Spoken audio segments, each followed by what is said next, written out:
Episode की starting में हमें ईस्टर्न डोमेन का सीन दिखाया जाता है। इसमें हमें एक नदी के अंदर दो हंसों के जोड़े को दिखाया जाता है। तभी उस नदी के किनारे पर एक बुढ़ा जोरों से चिल्लाते हुए कहता है, ये क्या, मैंने टाइम ट्रेवल कर लिया, मगर लेकिन कैसे? कहकर के जब वो अपने चेहरे को नदी के पानी में देखता है तो उसकी तो हवाइयाँ उड़ जाती है और फिर से वो एक जोरदार चीख लगाते हुए कहता है कि आखिर यहाँ पर ये सब क्या चल रहा है। तो मैं आप लोगों को बता दूं कि यही बुढ़ा हमारा मेन कैरेक्टर है। हाँ आई नो, काफी ज्यादा बेकार दिख रहा है, मगर आगे देखना ये बुढ़ा कितना ज्यादा ऑसम और बैडअस हीरो बनेगा। तो अब कहानी में हमारा एमसी यानी कि वो बुढ़ा बताता है कि सिर्फ 1 मिनट पहले मैं अपनी मैथ की क्लास में सो रहा था और उसकी अगली बात जो मुझे याद है तो वो मैं यहाँ पर आ गया। और फिर वो बुढ़ा फिर से चलाते हुए कहता है, यार मैं 6 फुट का एक अच्छा खासा बंदा था और मैंने तो अभी तक किसी भी लड़की को डेट भी नहीं किया था और मैं तो बस कॉलेज में अपनी जिंदगी शुरू करने ही वाला था, लेकिन अचानक से मैं यहाँ पर आ गया इस बुढ़े के शरीर में। नहीं, मैं इस चीज को बिल्कुल भी एक्सेप्ट नहीं कर सकता।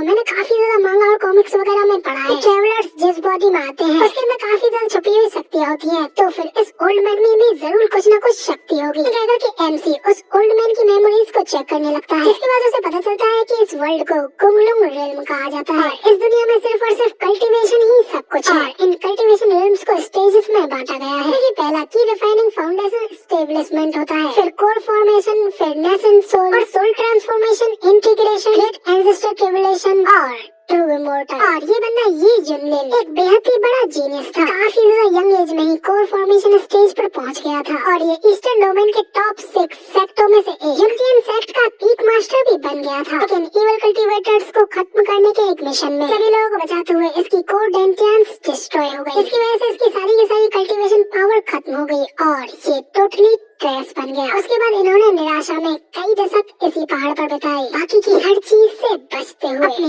बाकी के 110 साल तक। अब इन सबकी जानकारी मिलने के बाद एमसी और भी ज्यादा परेशान होते हुए कहता है, ये क्या, मैं तो अब सिर्फ एक एवरेज सा इंसान हूँ और इस बॉडी के हिसाब से अगर मैं हिसाब किताब लगाऊं तो भाई मैं अब तो ऑलरेडी मरने की कगार पे ही हूँ। रुको, मेरी सारी की सारी मांगा और वेब टीम की नॉलेज के हिसाब से जितने भी ट्रैवलर्स नई दुनिया में ट्रैवल करके आते हैं उन्हें एक चीट सिस्टम मिलता है। इसी के साथ में उसके दिमाग की बत्ती जलती है और वो कहता है कि लगता है कि यही मेरी आखिरी होप है। कहते हैं वो बुड्ढा नीचे जमीन में अपनी लाठी मारता है और ऊपर आसमान की ओर उंगली करते हुए कहता है कि ओए सिस्टम, जल्दी से बाहर निकल, तेरा डैडी आ चुका है, तू जल्दी से अपने आप को अपने डैडी के सामने ला। कुछ देर बाद उसको इस बात का कोई भी रेस्पॉन्स नहीं मिलता, जो देख कर वो और भी ज्यादा शॉक हो जाता है। वो कहता है कि हे सिस्टम, यार तू बाहर क्यों नहीं निकल रहा, जल्दी से बाहर और मुझे जल्दी से कोई mission they please. Big brother system, मुझे माफ कर दो, तो बस एक छोटा सा मजाक कर रहा था, अब मुझे माफ कर दो और जल्दी से बाहर आ जाओ। मगर फिर भी उसे कोई रेस्पॉन्स नहीं मिलता। मगर तभी अचानक से उसे एक और चीज याद आती है और फिर वो कहता है कि 1 मिनट रुको जरा, मेरे ख्याल से ये कोई सिस्टम मिलने वाली स्टोरी नहीं है। और क्या हो इस ओल्ड मैन के पास में कोई रिंग हो जिसके अंदर मुझे एक बेहद ही ज्यादा पावरफुल टीचर मिल जाए। कहते ही वो अपनी जेबों में उस रिंग को ढूंढने लगता है और तभी उसे उन जेबों में एक रिंग मिल भी जाती है। देख कर उसकी खुशी का कोई ठिकाना ही नहीं रहता और वो खुश होते हुए कहता है कि यार मेरी जान, अब तो मिल गई मुझे मेरी रिंग। और तभी फिर वो उस रिंग पे आवाज लगाने लगता है और कुछ देर बाद फिर वो और भी ज्यादा परेशान होते हुए कहता है, तू कमीने सिस्टम, आखिर तू कहाँ है, मुझे पता है कि तू इसी के अंदर है। फिर भी उसे कोई रिस्पॉन्स नहीं मिलता और वो और भी ज्यादा परेशान होते हुए उस रिंग को फेंक देता है। फिर से आसमान की ओर देखते हुए चिल्ला करके कहता है, तू कमीने सिस्टम, क्या तू मेरे साथ खेलने की कोशिश कर रहा है? मगर तभी एमसी कितना कहते ही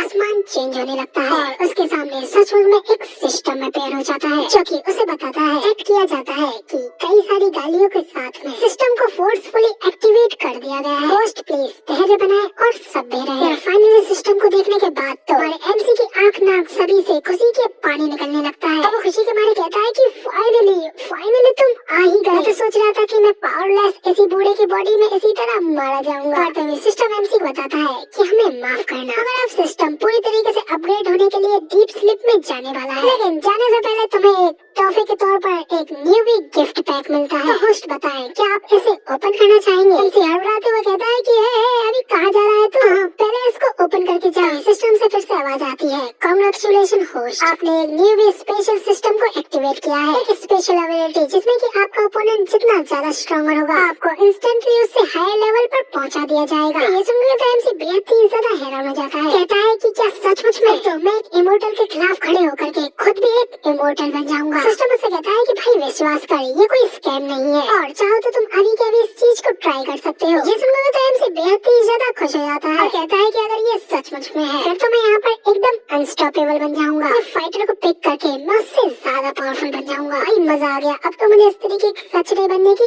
कोई जरूरत नहीं है। सिस्टम कहता है कि host by the way friendly reminder के तौर पर मैं आपको बता दें कि आपके पास जीने के लिए सिर्फ 1 ही घंटा बचा है। ये सुनकर तो एमसी कहता है कि क्या तू मजाक कर रहा है? जल्दी से इस माउंटेन से उतरना पड़ेगा और किसी स्ट्रॉन्ग बंदे को ढूंढ करके मेरे ऊपर पंच मारने के लिए मजबूर करना होगा। कहते हुए जुलियन अपनी बूढ़ी लड़खड़ाती हुई बॉडी के साथ में धीरे धीरे उन माउंटेन सीढ़ी से उतरने लगता है और कहता है डैम इट, आखिर ये ओल्ड मैन इतनी ऊंचाई पर क्या कर रहा था? बॉडी के साथ में तो मुझे एक कदम चलने में भी काफी ज्यादा दर्द हो रहा है। और तभी सिस्टम उसे 35 मिनट का रिमाइंडर देता है। तो जुलियन कहता है कि मुझे फिर भी जल्दी से जल्दी उतरना होगा। इस तरीके से अब कचरे की तरह तो मरना बिल्कुल भी नहीं चाहता। तभी अचानक उसके सामने कुछ दूर काली घटाएं घट रही होती है। जिसे देख जुलियन कहता है कि लगता है कि वहाँ तो बीस्टों का एक झुंड आ रहा है, तो मुझे अपोनेंट के तौर पर जल्दी से वहीं जाना चाहिए। हमें वहाँ उस जगह का सीन दिखाया जाता है। बीस्टों के झुंड को हराने के लिए वहाँ के कई सारे एल्डर्स और सेक्ट लीडर आए होते हैं और सेक्ट लीडर का नाम यू जुलियन होता है। लीडर उन बीस्टों के लीडर से कहता है कि किसकी मेरे जुलियन सेक्ट के ऊपर हमला करने की हिम्मत हुई। हमें उन बीस्टों के लीडर को भी दिखाया जाता है,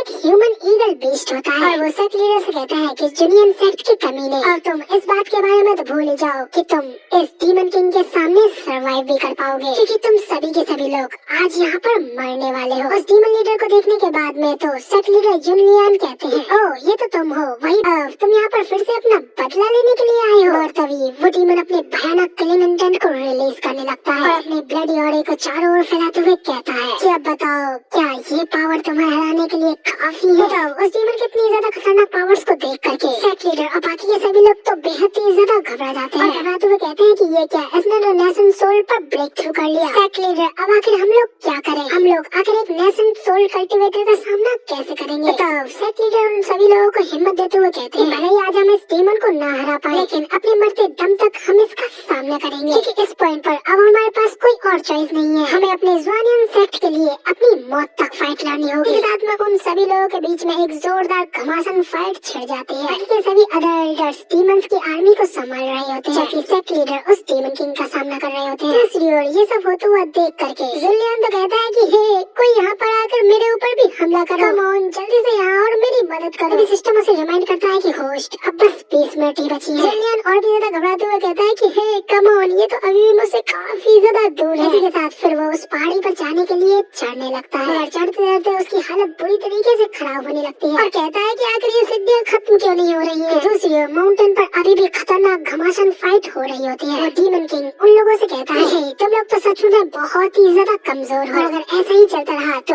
आज तो तुम सभी के सभी लोग यहीं पर मारे जाओगे। ठीक है फिर अब एक नेशन सोल कल्टिवेटर की पावर का मजा चखो। तो कहते ही वो उन सभी लोगों के ऊपर अपना एक खतरनाक अटैक कर देता है और वो सभी के सभी लोग उस अटैक का सामना बिल्कुल नहीं कर पाते। इससे हिट होकर के काफी ज्यादा घायल हो जाते हैं। सेक्ट लीडर जैसे ज्यादा उठने की हिम्मत करते हुए कहते हैं एक कोर फॉर्मेशन और एक नेशन सोल कल्टिवेटर के बीच का गैप सच में काफी ज्यादा है। जबकि वो डीमन किंग जोर जोर से हंसते हुए कहता है अब बताओ कि अब और कौन मरना चाहता है? वरना अगर तुम सभी लोग बुरी मौत नहीं मरना चाहते हो तो जल्दी से अपनी फेट को एक्सेप्ट करो और हार मान लो। मगर तभी उस डीमन किंग की साइड पर हमें दिखाया जाता है जुलियन आखिरकार उसके सामने दूसरी पहाड़ी पर चढ़ गया होता है। चिल्लाते हुए उस डीमन किंग से कहता है हे पागल चिड़िया यहाँ देख। ये सुनकर तो वो डीमन किंग काफी ज्यादा चिढ़ जाता है। चिढ़ते हुए कहता है कमीने बुड्ढे, क्या तू सच में मेरे हाथों से मरना चाहता है? मगर जुलियन अब कहाँ रुकने वाला था। वो अपने पास से एक हेडफोन निकालता है और उसमें चिल्लाते हुए कहता है ओए बड़ी सी पागल चिड़िया, क्या हुआ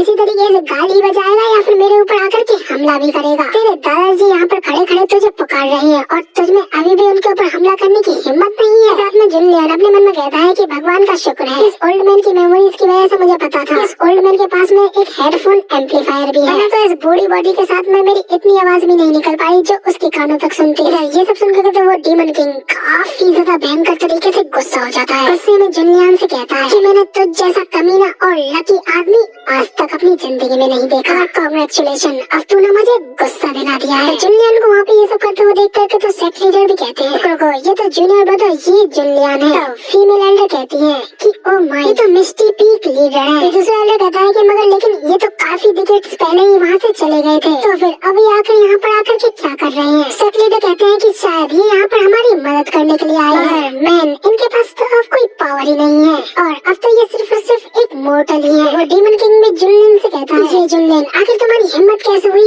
एक डीमन किंग से इस तरीके से बात करने की? क्या तू ये सब कह करके अपनी मौत को नहीं बुला रहा है? मगर मानना पड़ेगा, तो जैसे एक कचरे में हिम्मत तो बहुत है। जुनलिन